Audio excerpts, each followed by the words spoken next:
जय मां तारिणी जगन्नाथ प्रसाद ब्लॉक राउती ग्राम पंचायत अंतर्गत जगन्नाथ पाटना ग्राम अवस्थित मां तारिणी मंदिर यही मंदिर प्रतिष्ठा होता 2010 मसीह घटगाँ तारिणी ठारू आज्ञामाल आसवा प्रथम यही जगार आज्ञामाल रही आज्ञामाल ये रहा प्रथम एक चाल घर चांच बाड़े आग ठाकुर ठाकुराणी पूजा पाते तापर लोकंर विश्वास भाजन लोक ये गुआ बसाती नड़िया बाढ़ाती प्रतिदिन ये भोगराग है क्रमे क्रमे ग्रामवासी सहयोग साहाय्य पाख अंचल समस्त ग्रामवासी आसिले ये माँ को जी जहाँ सहला जी जहाँ मागिला माँ ताको प्रदान कर समस्त लोकमुखर मुझी जे माँ तारिणी को नड़िया बसई गुआ बसई जहाँ मगा जाए जहाँ मानसिक करा जाए माँ मानसिक पूरण करती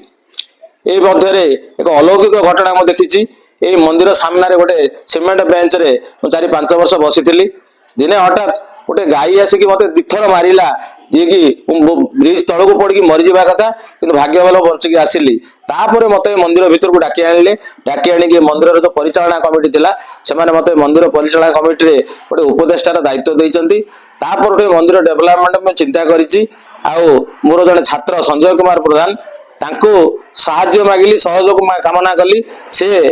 तांकर अनुदान रु प्रथमे मंदिर सामनार से जो इटा भाग जहाँ होती सब तापर बाउंड्री है दीपट वाल दिहला से वाल देला परे मंदिर कलर कराइला कलर भी होता मंदिर कलर है तापर दाता भिड़ बढ़ला एक परिचालना कमिटी गठन है प्रति मास संक्रांति रे 3 वर्ष 36 जन दाता जोगाड़ कराला संक्रांति दिन प्राय 10,000 टंका व्यय अन्न डाली तरकारी खट्टा खीरी ये भोग हुए माँ से दिन कानिका भोग हुए 500 रु 700 भक्त आसती एठी मागणार प्रसाद सेवन कर जाती प्रति संक्रांति रे प्रबल भिड़ हुए अंततः 1000 लोक आसिक प्रसाद सेवन करती जहाँ मु प्रत्येक भाव अनुभव करी देखी माँ पाखे जी गुआ बसई समस्ते सफल होती कही हेले कही ना माँ मोर किसी करना माँ महिमा ये अंचल खंडमंडल प्रचार हो जाए आज गोटे मेगा पहली भोग गण पहली भोग योजना करा जायतिला प्रत्येक मंदिर में पहली भोग हुए 3 थाली हुए किंतु आज 408 थाली करा जायछि वर्तमान सुधा 350 भक्त प्रसाद सेवन कर सारे आहरी लोक आसुचंती आहरी प्रसाद सेवन करेंगे जहाँ ये ब्लॉक आउ ये मंदिर इतिहास रे ये प्रथम 408 थाली पहली भोग आज करा जायछि भक्त माने आछंती आउ प्रत्येक लोक ये गुआ बसौंती नड़िया सौंती नड़िया बाढ़ मानसिक कर मानसिक समस्त सफल हो जगन्नाथ प्रसाद पाटना ग्रामवासी सहयोग साहाय्य जी कम ये आगू आगू आहरी कम हम से आमर कमिटी परिचालना कमिटी सहयोग हाथ बढ़ई बढ़ई चलती। जय सीताराम जय मां तारिणी जय जगन्नाथ मो ना संजय कुमार प्रधान जगन्नाथ प्रसाद मु तारिणी मंदिर उपसभापति अच्छी आउ प्रदीप सार उपदेश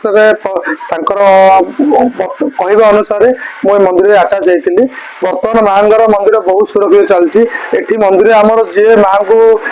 मनासी गुआ नड़िया बसाए मनस्कामना पूर्ण मुझे बहुत थर शुणी आ मंदिर बहुत डेभलप कम चली मुझे अनुरोध कर मोर ग्रामवासी भाई बहन समस्त को जी भी आसबे ये आम सब प्रकार सुविधा कर जन्मदिन उत्सव हो कि निबंध उत्सव हो जो उत्सव आप पालन करेंगे केवल साधारे ये आमिषर कौन प्रसाद आजीवन दि जाए ना आमर ये बहुत डेभलप भी अच्छी जो बदन व्यक्ति आम मंदिर को चाहते सी आसी देखु सी निजर अनुभव करूँ तापर सी जहाँ कि करेंगे रखुच्छी। हाँ मु प्रद्युम्न कुमार पात्र जगन्नाथ प्रसाद एटा जगन्नाथ पाटना तारिणी मंदिर सका नीति आसे ये परिवेश पूरा भल आउ प्रति संक्रांति गोटे भोग हुए 1000 लोक खाती परिवेश पूरा भल अच्छी सब आसिया जावाई भल लगुच। रश्मिरेखा पात्र आम गाँ जगन्नाथ प्रसाद मुझे प्रतिदिन आम आसू एटार परिवेश बहुत भल माँ अशेष कृपा यही गाँ प्रति समस्त प्रति रही जावास लोक सब गला बेले बाटर माँ को ଅଟକି ରହିକି ମୁଣ୍ଡିଆଟେ ମାରିକି ଯାଆନ୍ତି। ମାଙ୍କର ଅଶେଷ କୃପା ଅଛି, କରୁଣା ଅଛି।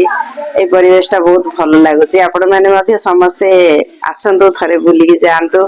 ଏଠିକି ଆସିଲେ ନିଜର ମନସ୍କାମନା ପୂର୍ଣ୍ଣ ହଉଛି। ଆଉ ଆଉ କଣ ଆପଣ ନିଜେ ଆସିଲେ ଅନୁଭବ କରିପାରିବେ, ସବୁ ଜାଣିପାରିବେ। ଆଉ ମୁଁ ବିଶ୍ୱନାଥ ପ୍ରଧାନ, ମୁଁ ଏ ମନ୍ଦିର ସଭାପତି। ମୁଁ ବହୁତ ଲୋକ ଏଠି ଆସୁଛନ୍ତି, 300-400 ଲୋକ 500 ଲୋକ ଆସିକି ଖାଦ୍ୟ ଖାଇକି ଯାଉଛନ୍ତି। ଆଉ ବହୁତ ଉପକାର ହଉଛି, ବହୁତ ମନୁଷ୍ୟର ମନୋକାମନା ପୂର୍ଣ୍ଣ ହଉଛି। ଯେଉଁମାନେ ଆସିପାରିବେ ବହୁତ ଉପକାର ହୋଇପାରିବ। ଆଉ କଣ କହିବେ?